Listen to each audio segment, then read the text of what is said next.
This is how to screen print at home for beginners, whether you have a clothing brand or just like making cool stuff for fun. You'll need a mesh screen, a squeegee, and screen printing ink.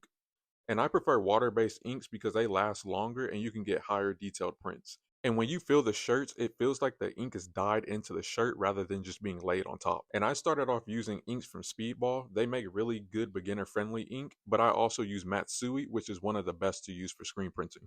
And you can also find most of this stuff on Amazon. And you want to make sure you burn your screens first, and I have a previous video that shows you how to do all that at home. And you can put your shirt on any flat surface, and I like to put a thick piece of paper or some type of board in between the shirt for extra stability and just to make sure none of the ink seeps through the other side of the shirt. And then you want to make sure to also flatten out any of the wrinkles before printing.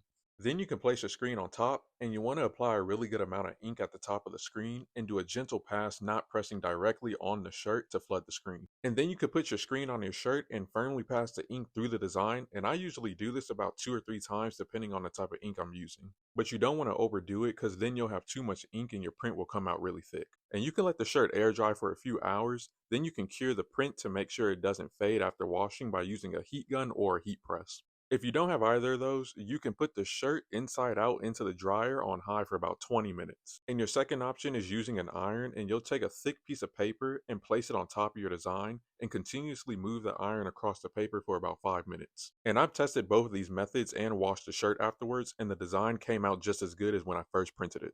And that's the entire process of how to screen print at home.